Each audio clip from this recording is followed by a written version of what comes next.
guys, in this video we're going to make a cake for the upcoming Warcraft movie.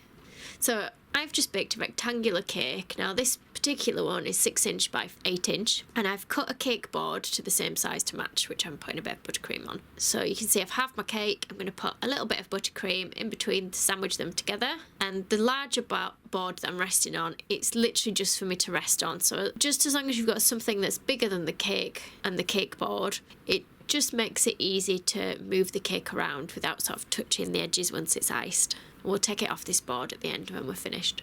So I've printed off an image that's roughly the same size as my cake. It's a little bit longer, so I'm going to cut the image down, shorten it a little bit.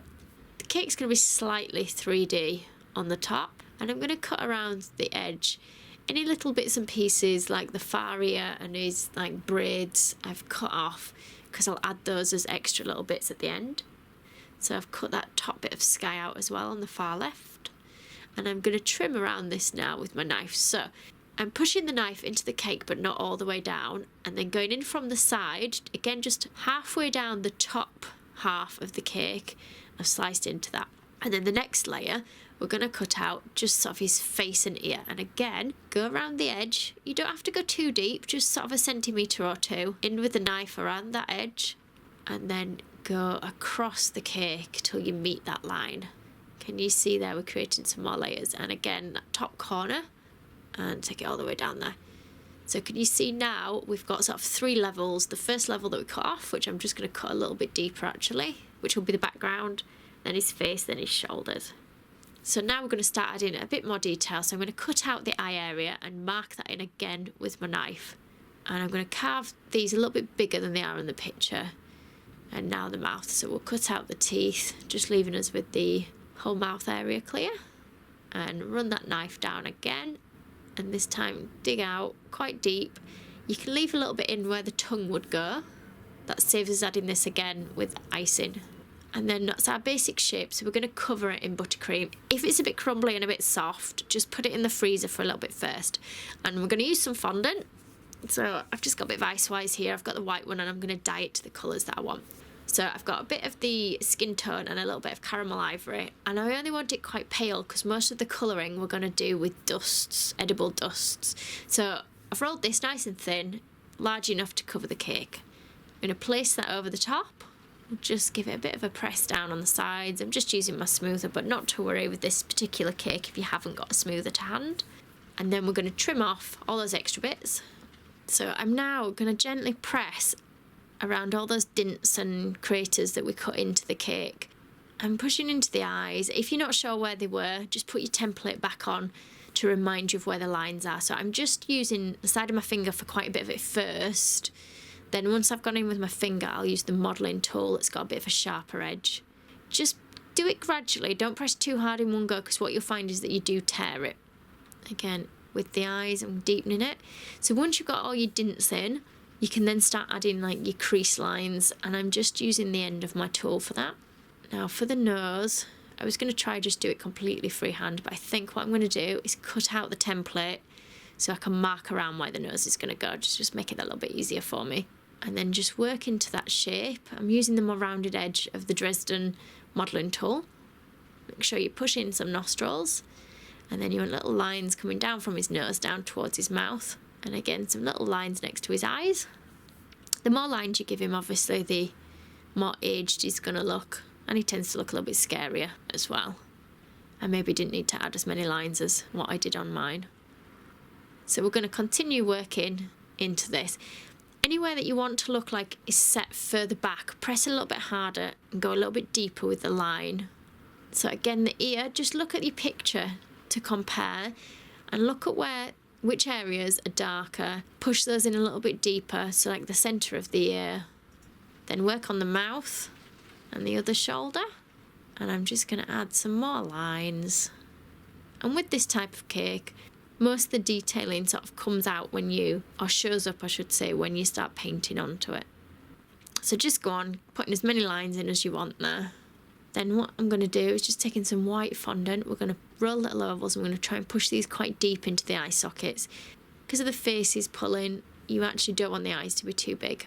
And now I'm going to use edible dust. These ones are just rainbow dusts that I've got, and I'm using a dry brush to brush these on. So I've got a couple of different blues for this. And what I'll do is I'll put links in the description box below to any of the tools and equipment that I've used. And now we're going to concentrate on the darker areas. So I'm going to go inside the mouth with a bit of black. Now I'm using these as dry powders. If you prefer, you can paint them on wet and add like a bit of alcohol or even lemon extract. But I quite like using them as dry dusts. So I'm going to go on with some pink in the area where his tongue would be. Anywhere you want to look lighter, add a bit of white to highlight it. And then the areas where his hair is, I'm going to just start adding lines and a bit more definition in with my modelling tool. So he's got these big braids that come down behind his ear. So they're not quite big enough on here. So what I'm going to do is add an extra piece of fondant, give it a good squish down, and then start pushing in my lines again so that it's a bit more detailed.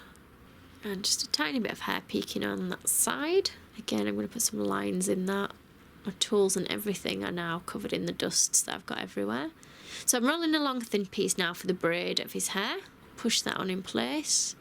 And so it looks a bit more like a twist of hair. We'll just add some little lines into that with our modelling tool on the top and the sides. And then create some little rectangles.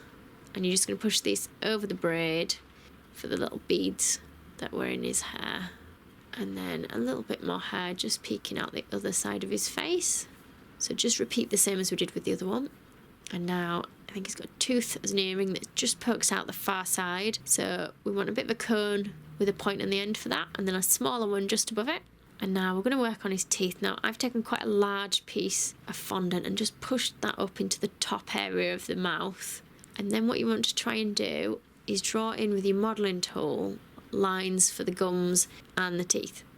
Now if you do it and it looks a bit big, so I've started and mine look quite big, you can always trim some off, or you can just pull it out. With it being a separate piece, you can always pull it out and start again if you need to.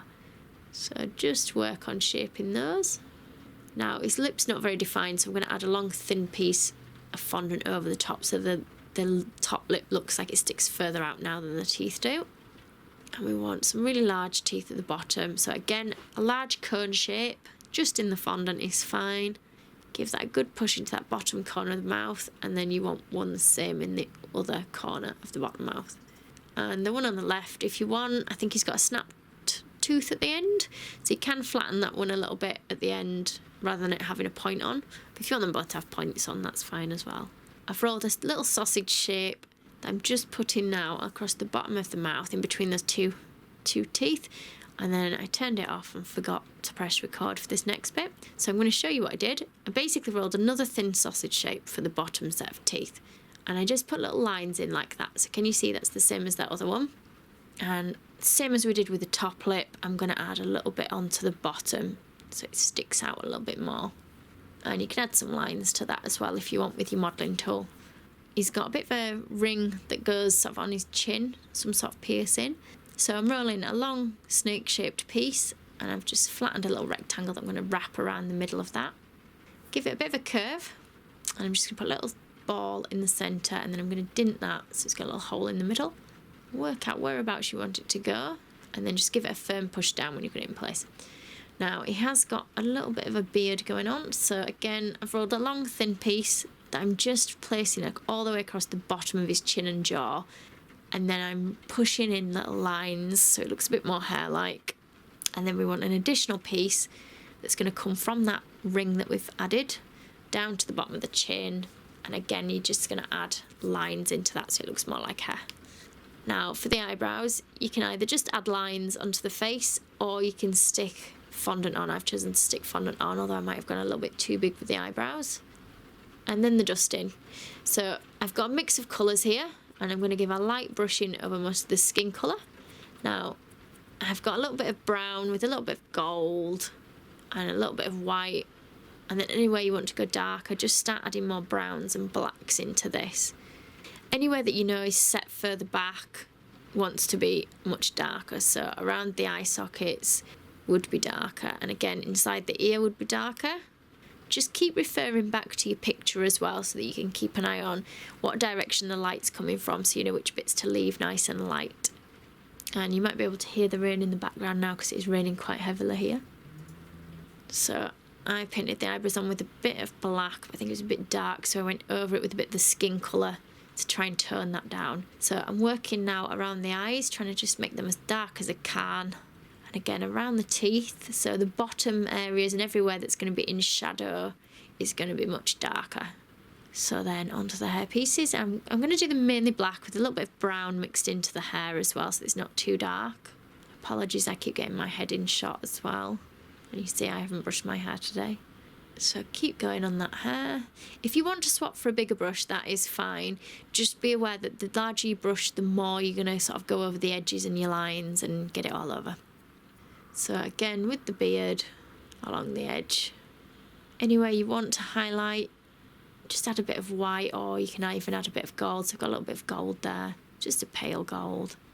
And a little bit of white. Now, this white I have just added a little bit of water to paint it on, so it looks like it's got a bit more of a sheen on his lip.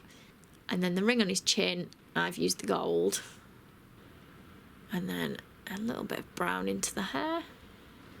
And I've got like a brownie, a reddy brown that I've mixed for like the leather bands that go around his braids or his hair.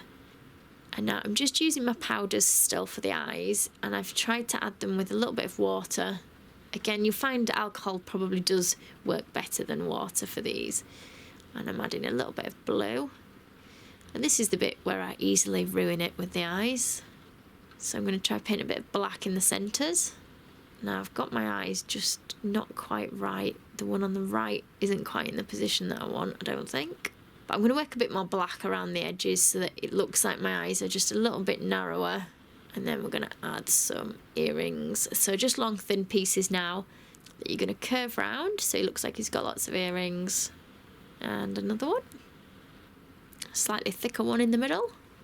And then this one's a bit of an odd shape. So I've started with a bit of a rectangle, and I'm just going to try and sort of bend that round a little bit. And we'll just poke in almost the hole, more a dint in either side of it. It looks like the end of a zip. And then you can just a bit of colour on those, so it's up to you if you want to keep it with the browns or if you want a bit of silver on there.